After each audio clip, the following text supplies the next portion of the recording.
மஞ்சனாயா நீரு நேத்து முழுக்க கல்யாணத்துல ஒரே குடிக்க மாட்டேன் சப்பிய மட்டும் பண்ண வேண்டியது. ஆனா என்ன நேரம் ஒரே குடியா தான் இருக்கு.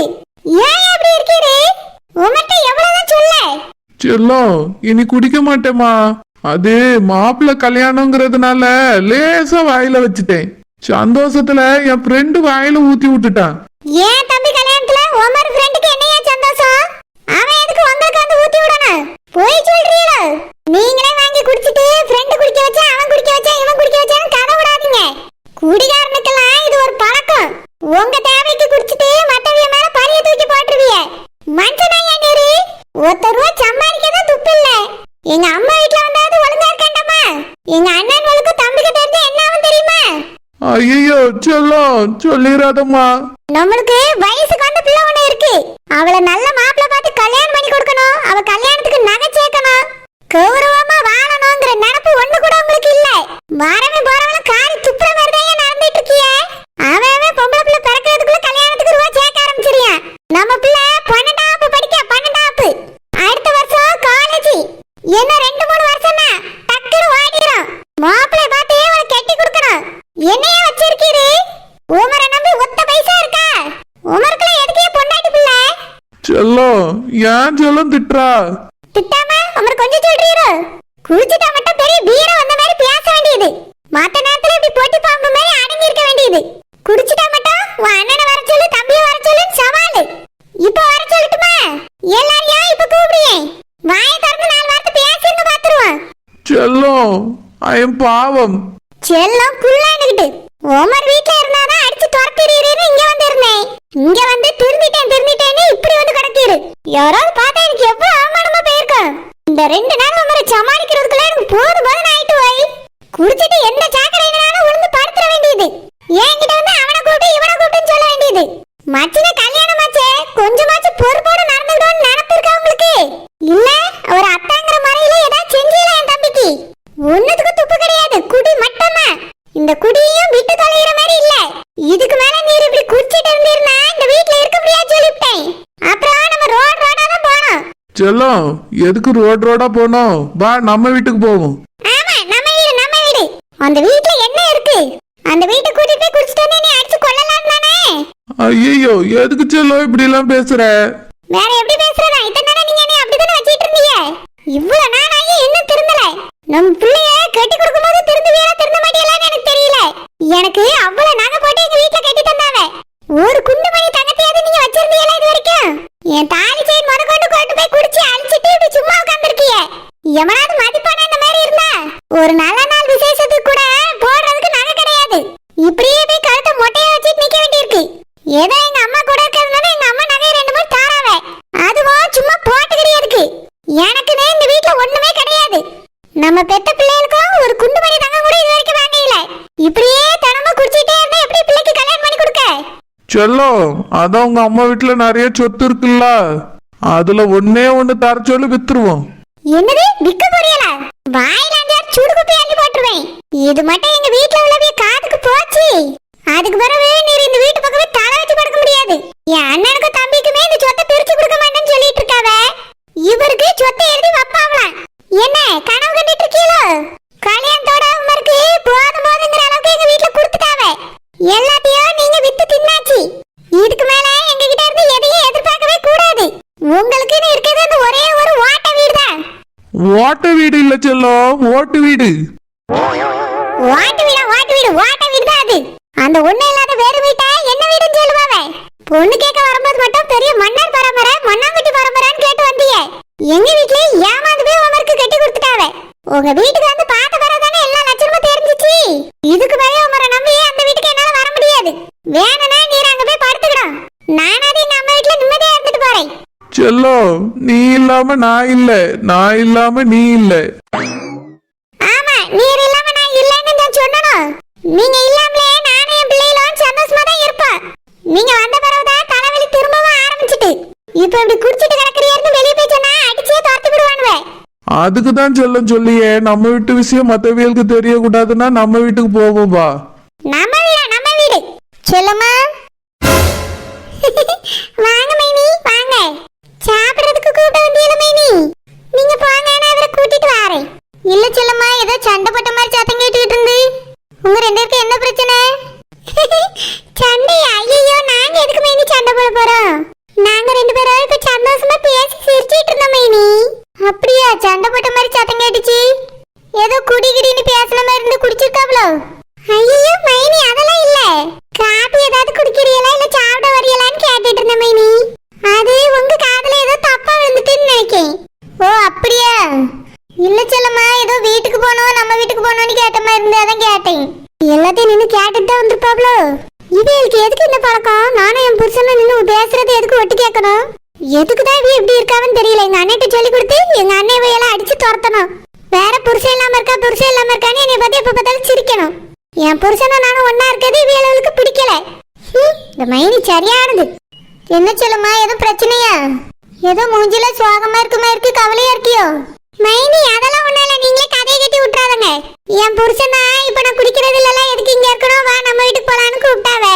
நான் தான் இங்க நல்லா தானே இருக்கு, எங்க அம்மா இங்கதான் இருக்க சொல்லிருக்கா, இங்க இருப்போம்னு சொல்லிக்கிட்டு இருந்தேன் மைனி. வேற நீங்க நினைக்க மாதிரி எதுவும் இல்ல. அப்படியா? வீட்டுக்கு கூப்பிட்டாவளோ அதை பத்தி தான் பேசிக்கிட்டு இருந்தீங்களோ? ஆமா மைனி, அதை பத்தி தான் பேசிக்கிட்டு இருந்தோம்.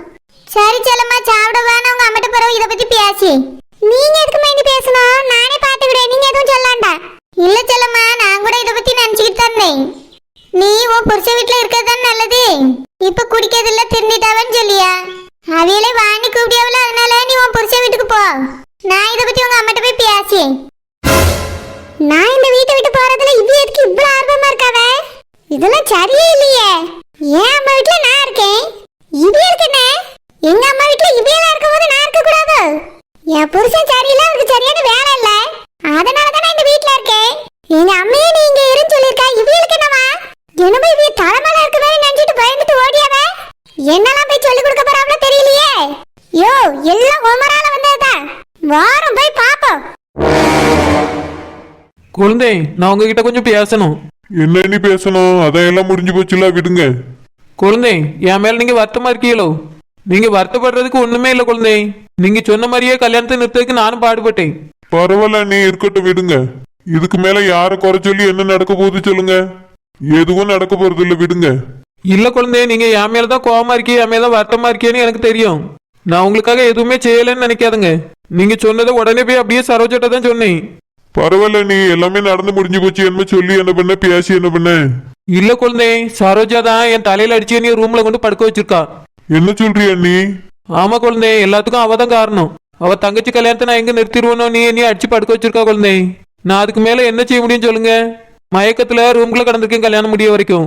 கல்யாணம் முடிஞ்ச பிறகு உங்க அண்ணன் தான் என்னைய தேடிட்டு வந்திருக்காரு. என்னைய காணோன்னு தான் தேடி இருக்காவ போல. நான் ரூம் கதவை முழிச்சு தட்டும் போதுதான் வந்து கதவே திறந்து விட்டாவ. அந்த அளவுக்கு அவ பண்ணிட்டா குழந்தை. நான் மட்டும் மயங்காம வெளியே இருந்தேன்னு வச்சிடுங்க, கண்டிப்பா அந்த கல்யாணத்தை எப்படியாவது நிறுத்தி இருந்திருப்பேன். என்ன சொல்றிய நீ? சரோஜா நீ உங்களை அடிச்சாவளா? அவ எதுக்காக அப்படி பண்ணாவ? என்ன குழந்தை எப்படி கேக்குறியா? அவ தங்கச்சி கல்யாணம் நல்லபடியா நடக்கணும்னு தான் பண்ணிருப்பா. இல்லன்னா எதுக்காக என்னைய அடிச்சு படுக்க வைக்கணும்? என்னதான் இருந்தாலும் அவளுக்கு அவ தங்கச்சி இல்ல. சரோஜினி கல்யாணம் நடக்கணும்னு தானே ஆசைப்படுவா. கல்யாணம் மேடை வரைக்கும் பொண்ணு வந்ததுக்கு பிறகு கல்யாணம் நின்றுச்சுன்னா ரொம்ப கஷ்டம் தானே வீலுக்கு. எல்லாரும் ஏதாவது பேசுவாவில்ல, அதனால தானே இந்த மாதிரி சொன்ன உடனே அவ என்னைய அடிச்சு கொண்டு படுக்க வச்சிருக்கா. சாரி குழந்தை, நான் ஒண்ணுமே செய்ய முடியாம போச்சு. அவகிட்ட சொன்னதுதான் தப்பு. அவ அம்மா கிட்ட சொல்லியிருக்கணும், இல்லைன்னா அந்த பிள்ளைகிட்ட சொல்லியிருக்கணும். அவியட்டெல்லாம் சொல்லாம இவட்ட போய் சொன்ன பத்தியெல்லாம் அந்த ஒரு விஷயம் தான் நான் தப்பு பண்ணிட்டேன். விடுங்க நீ, இதுக்கு மேல எதுவுமே பண்ண முடியாது. நானும் அதைத்தான் சொல்ல வந்தேன் குழந்தை. இதுக்கு மேல ஒன்றும் பண்ண முடியாது. சரோஜினியும் ரொம்ப நல்ல பிள்ளை தான். உங்களை ரொம்ப பிடிச்சிதான் கல்யாணம் பண்ணியிருக்கா. நீங்க அவளுக்கு தெரியற மாதிரியே அவளை பிடிக்காத மாதிரிலாம் காட்டிக்கிடாதுங்க. யார்ட்டையும் அவளை பத்தி தப்பாவும் பேசிடாதுங்க. இதுக்கு மேல அவளை பிடிக்கல, உங்களுக்கு கல்யாணம் பிடிக்கலங்க விஷயம் சரோஜினிக்கு தெரிய வேண்டாம் குழந்தை. சந்தோஷமா அவளை பாத்துக்கிடுங்க. ரெண்டு பேரும் நல்லபடியா வாழணும், அதான் நான் உங்ககிட்ட சொல்லக்கு வந்தேன். சரிங்க அண்ணி. குழந்தை, எனக்கு ஒரு டவுட்டு. இந்த கல்யாணத்தை எதுக்காக நீங்க வேண்டான்னு சொன்னீங்க? அந்த சரோஜினி பிள்ளை உங்களுக்கு ஏன் பிடிக்கல? அவ்வளவு நல்ல பிள்ளை தானே, என்ன கொஞ்சம் கஷ்டப்பட்ட வீட்டு பிள்ளை, அதனால உங்களுக்கு பிடிக்கலையோ? ஐயோ, அதெல்லாம் இல்ல அண்ணி. வேற என்ன குழந்தை, உண்மையை சொல்லுங்களா? வேற எந்த பிள்ளைய உங்களுக்கு பிடிச்சிருந்துச்சோ? எதுவும் இல்ல அண்ணி. என்ன இந்த விஷயத்தை பத்தி பேசண்டா அண்ணி, அப்படியே விட்டுருங்க. குழந்தை, என்கிட்டயாவது உண்மையை சொல்லுங்களா? எனக்கு நீங்க எதுக்காக கல்யாணத்தை நிறுத்த சொன்னீங்க விஷயம் இது வரைக்கும் தெரியல. தெரிஞ்சுக்கிட்டானே ஆசைப்படுறேன் குழந்தைய, சொல்லுங்களா? அதான் நிக்கல அண்ணி, என்ன சொல்லி என்ன பண்ண? அதை அப்படியே விட்டுருங்க அண்ணி. இனி இதுதான் என்னோட வாழ்க்கை, நான் இப்படியே வாழ்ந்துட்டு போறேன். சரி குழந்தை, உங்களுக்கு சொல்ல விருப்பம் இல்லைன்னா சொல்ல வேண்டாம். நீங்க அந்த பிள்ளைய மட்டும் நல்லா பாத்துக்கிடுங்க, அது ஒன்றும் போதும் எனக்கு. சரி அண்ணி. எல்லாரும் அவிய விருப்பத்தை சொல்லிட்டு போறாவ. என் விருப்பம் என்னன்னு இவளுக்கு தெரியுமா? எப்படி நான் அந்த சரோஜினி உள்ளே ஏத்துக்கிட முடியும்? என் மனசுல ஒருத்தி இருக்கா, என்ன ஒருத்தி கூட எப்படி வாழ முடியும்? இதை நினைச்சாலே என்னால தாங்க முடியல. ஆனா என்ன செய்ய, எனக்கு பிடிச்சவளுக்கு என்னைய பிடிக்கல, இந்த பிள்ளைக்கு என்னைய ரொம்ப பிடிச்சிருக்கு. இப்ப நான் என்ன செய்யறது? இவளையும் கஷ்டப்படுத்த கூடாது, அப்பா அம்மாவையும் கஷ்டப்படுத்திடக்கூடாது. பாவம் சரோஜினி என்ன பண்றான்னு போய் பாப்போம். சரோஜினி, என்னாச்சு? ஏமா ஒரு மாதிரி இருக்கா? ஒன்னும் இல்ல மாமா. உங்க அம்மையை பார்க்கணும் போல இருக்கோம். நான் வேணா உன்னை உங்க வீட்டுக்கு கூட்டிட்டு போட்டுமா? இல்ல வேண்டாம். ஏன், எதுக்கு வேண்டாங்க? எங்க அக்கா போகக்கூடாதுன்னு சொல்லிட்டா. அதான் சோகமா உட்காந்துருக்கியா? ஆமா. கவலைப்படாத, அக்கா எதுக்கு சொன்னாவும் தெரியல, நான் உன்னைய கூட்டிட்டு போறேன். இல்ல அக்கா, ஆசுவா வேண்டாம். சரி, சாப்பிட வரியா? வேண்டாம், பசிக்கல. ஏன் பசிக்கல? எதுக்காக சொல்ற அப்படி? எனக்கு பசிக்கல. இங்க பார் சரோஜினி, இதுதான் உன் வீடு. இனி சாப்பிடக்கலாம் உங்க வீட்டுக்கு போக முடியாது. இங்கதான் நீ சாப்பிடணும், தண்ணி குடிக்கணும், எல்லாமே பண்ண முடியும். அதனால இப்படி சோகமா உட்காந்துருக்காத, போய் சாப்பிடு. வா, நான் கூட்டிட்டு போறேன், 2 பேரும் போய் சாப்பிடலாம். இல்ல எனக்கு வேண்டாம். சரி, அப்படின்னா நானும் சாப்பிடல, இங்கே இருக்கட்டுமா? இல்லைன்னா தோட்டத்துக்கு போட்டுமா? நீங்க சாப்பிட்டுட்டு போங்களா? நீ சாப்பிடல, நான் மட்டும் எதுக்கு சாப்பிடணும்? நானும் சாப்பிடாம போறேன். மாமா சாப்பிட்டுட்டு போங்க மாமா. நீயும் வா, சேர்ந்து சாப்பிடுவோம். எனக்கு சாப்பிட பிடிக்கல, எனக்கு வேண்டாம். அப்போ எனக்கு சாப்பிட பிடிக்கல, வேண்டாம். நீ வீட்லயே இரு, நான் தோட்டத்து வரைக்கும் போயிட்டு வந்துடுறேன். மாமா, இவர் ஏன் இப்படி இருக்காரு? இதே வீடு தானே, சாப்பிட வேண்டியதானே? இத்தனை வருஷமா இவர் கூட நானா உட்காந்து சாப்பிட்டேன், இல்லைன்னா நான் சாப்பாடு வச்சு கொடுத்தேனா? அவி அம்மையோ மைனியோ தானே கொடுத்துருப்பா, போய் சாப்பிட வேண்டியதானே? கல்யாணம் முடிஞ்சிட்டா கூட சேர்ந்துதான் சாப்பிடணுமாக்கும். எனக்கே இவரு பிடிக்காது. சாப்பாடு மட்டும் எப்படி சேர்ந்து சாப்பிட முடியும்? எனக்கு பசிச்சா சாப்பிடியே, இல்லைன்னா இப்படியே பட்டினி கிடந்து சாவியே. அதுக்காக இவர் கூட்டம் எல்லாம் போய் சாப்பிட முடியாது. நான் இப்படியே தான் இருப்பேன். எல்லாரும் சாப்பிட கூப்பிடுன்னு சொன்னா கூப்பிட்டே இல்லையா? ஒருத்தரையும் காணோம். கூப்பிட்டுட்டு வருவாவே, அதுக்கு முன்னால நான் உங்ககிட்ட ஒன்று சொல்லணும். என்னடா சோறு கம்மியா பொங்கிட்டியோ? இல்லத்தே, அதெல்லாம் நிறைய தான் பொங்கி வச்சிருக்கு. வேற ஒரு விஷயம் உங்ககிட்ட சொல்லணும் தே. என்னதுலா? ஏத்தே, அது வந்து செல்லம்மாவே அவ புருஷன் வீட்டுக்கு அனுப்பி வச்சிருவோமா? இப்ப என்ன அவசரம் வந்துட்டு எதுக்கு உனக்கு? இல்லத்தே, செல்லம்மாவா புருஷனா ஒரே சண்டையா போட்டுட்டு இருக்காவே. ஐயோ, என்னெல்லாம் சொல்லியா? எதுக்கு சண்டை போடியாவே? மறுபடியும் அவர் குடிச்சிட்டு வந்து எதுவும் சண்டை கிட்ட போடியாரோ? உன் புருஷனை முதல்ல கூப்பிடு. ஏத்தே, அது இல்லத்தே, குடிக்கலையா? நம்ம வீட்டுக்கு போவோமா, எதுக்கு இங்கே இருக்கணும்னு சொல்லியாரா? அதான் செல்லம்மா சத்தம் போட்டு பேசிட்டு இருந்தா என்ன ஏதுன்னு விசாரிச்சுட்டு வாரேன் உங்ககிட்ட சொல்லதுக்கு. அவரே அவர் வீட்டுக்கு வாங்கி கூப்பிட்டாரோ? ஆமாத்தே, அப்படிதான் சொன்னா. அனுப்பி விட்டுருங்க தே, அதான் நல்லது. ஏன் சொல்லியனா, 2 பொம்பளை பிள்ளைகள் இருக்க, புருஷன் வீட்டுல இருந்தாதான் அவளுக்கு மரியாதை. புருஷன் வீட்டுல இருந்தா மரியாதை தான், ஆனா அவன் மரியாதை அவளை நடத்தலையே. என்ன நம்பிக்கையில அவன் கூட அவளை நடத்தி வைக்க முடியும்? அங்க போனவனே மறுபடியும் குடிச்சிட்டு அடிச்சுட்டு கிடந்தவனே என்ன பண்ண முடியும்? என் மாவ வேற முன்னாடி மாதிரி இல்ல, கோவத்துல கணத்துல வேற விழுந்துட்டா. அதனால எதுவும் தப்பாயிடக்கூடாது, நான் அனுப்பி விட மாட்டேன். இல்லத்தே, எதுக்கு அப்படி பேசுறிய? அவ வீட்டுல இருந்தானே அவ சுதந்திரமா இருப்பாள்ல. ஏன் அப்படி சொல்லி? அவளுக்கு இந்த வீட்டுல என்ன சுதந்திரம் எல்லாம் வீட்டு? இல்லத்தே, அவ புருஷன் அவளுக்கு ஒழுங்கா உழைச்சு கொடுப்பாருல, அங்க போயாச்சுன்னா. இங்க வேலை வெட்டி இல்லாம சும்மா உட்காந்துருக்காரு. அதுக்கு நீ இப்ப என்னால சொல்ல வர? அவர் திருந்தட்டும் தானே வச்சிருக்கு. இல்லத்தே, திருந்திட்டாரு, அதுக்கு வரும் எதுக்கு சும்மா இருக்க சொல்லணும்? வேலையே செய்யல. அவருக்கே ஒரு நம்பிக்கை எல்லாம் விரும்பல, வேலை வெட்டி இல்லாம இருந்தாருன்னா. அதனால செல்லம்மாவை வீட்டுக்கு அனுப்பிச்சு விடுங்க தே, கூட்டிட்டு போட்டோம். போகும்போது வேணா ஒரு 10 கிலோ அரிசி கொடுத்து விடுங்க, 5 நாள் பொங்கி தின்னுக்கிடட்டும். ஏல குசுப்பு, இதெல்லாம் நீ எனக்கு சொல்ல வேண்டிய அவசியம் கிடையாது. என் மகன் எங்க இருக்கணும், எப்ப அவளை அனுப்பி விடணும், எவ்வளவு அரிசி கொடுத்து விடணும், என்ன கொடுத்து விடணும் எனக்கு தெரியும். நான் ஒன்னும் வாட்ட கேட்டுச்சு அளவுக்கு விவரம் இல்லாதவ கிடையாது. ஏத்தே, நான் நல்லது தானே சொன்னேன், எதுக்கு இப்ப என்கிட்ட கோவமா பேசுன மாதிரி பேசுறிய? அவர் இந்த வீட்டு மருமகன், அவருக்கு இங்க இருக்கக்கு இஷ்டம் இல்லைன்னா அவரை ஒரு இடத்துல இருக்க வைக்கதான் நல்லது. அவர் வீட்டுக்கு கூட்டிட்டு போறேங்காரு, போச்சலி தானே நல்லது. அதே மாதிரி உங்க மகன் அவ புருஷன் வீட்டுல இருக்கான்னு சொன்னா உங்களுக்கும் கவருவான். அப்பதான் என் புருஷனுக்கும் எங்க அக்கா புருஷனுக்கும் கவருவான். இப்படி கட்டி கொடுத்தவ புருஷனையும் கூட்டிட்டு வந்து இங்க இருக்கான்னு சொல்லியில என்ன பெரிய சந்தோஷம் கிடைக்க போகுது? கொஞ்சம் யோசிச்சு பாருங்க தேய். ஏம்மா, நானும் என் புருஷனும் பிள்ளைல இந்த வீட்டுல இருக்கிறது மைனிக்கு மறுபடியும் பிடிக்காம போயிட்டோம். ஐயோ செல்லம்மா, எதுக்கு இப்படி பேசியா? வேற என்ன மைனி, எங்க அம்மாட்ட அனுப்பி விடுங்கன்னு சொல்லிட்டே இருக்கிய. ஏன் பெத்தவியலுக்கு என்ன செய்யணும் என்ன செய்யக்கூடாதுன்னு தெரியாதோ? அது எங்களுக்கு எதா இருந்தாலும் நல்லதுதான் செய்வாவே. நீங்க எங்களுக்கு நடுவுல வராண்டா. ஏத்தே, நான் அப்படி என்னத்தே தப்பா சொல்லிட்டேன்? செல்லம்மா புருஷன் ஆசைப்படியாரு, அதனாலதான் உங்ககிட்ட சொன்னேன். இந்த வீட்டு மாப்பிள்ள அவர் வீட்டுல இருந்தா சுதந்திரமா இருப்பார்ல.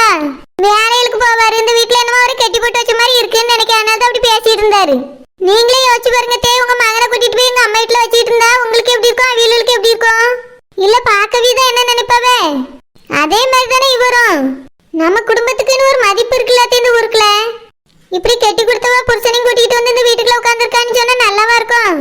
ஏல குசுப்பு, ஊருன்னா 1000 பேசதான் செய்யும். நம்ம அதுக்காக அவிய பேசிடுவான்னு எல்லாரையும் கழுத்தை பிடிச்சு வெளியே தள்ள முடியாது. நம்மளுக்கே தெரியும் எது சரி எது தப்புன்னு. அதுபடி நடந்தா போதும். நீ உன் வேலையை மட்டும் பாரு, நான் பாத்துக்கிறேன். ஏல செல்லம்மா, உன் புருஷன் உன்னை அவர் வீட்டுக்கு கூப்பிட்டாரோ? ஆமாம்மா, அவர் தினமும் கூப்பிட்டுட்டு தான் இருக்காரு. ஆனா எனக்கு அங்க போறதுக்கு இஷ்டம் இல்லம்மா. பழையபடி குடிச்சிட்டு நீ போட்டு அடிச்சா என்ன பண்றது? அதனால இனி என்னால அந்த வீட்டுக்கு போய் வாழ முடியாதுமா. நான் இங்கேயே இருக்கேன். எத்தே, அவ இங்கே இருந்தா நல்லா இருக்குமா? இன்னும் கொஞ்ச நாளையில உங்களோட கடைசி மகனுக்கு கல்யாணம் நடக்க போகுது. அவியலும் குடும்பமா வருவாவ போவாவ, சொந்த கலவியெல்லாம் வருவாவ. இப்படி இவங்க இருக்கிறத பார்த்தா கேப்பாவல்லத்தே. ஏல குசுப்பு, எல்லாம் எனக்கு தெரியும், நான் பாத்துக்கிறேன். என் பிள்ளை எங்க இருக்கணும், எந்த வீட்டுல இருக்கணும் எல்லாம் எனக்கு தெரியும். அவ புருஷன் கூப்பிட்டுட்டாருங்கக்காக இப்ப உடனே ஆட்டி விட முடியாது. அங்க போனா சரியும் வராது. இதுக்கு மேல அவ விஷயத்தை நான் பாத்துக்கிறேன். நீ அதை பத்தில பேச வேண்டியதில்ல, தலைவிட வேண்டிய அவசியமும் இல்ல. எத்தே, ஒன்னே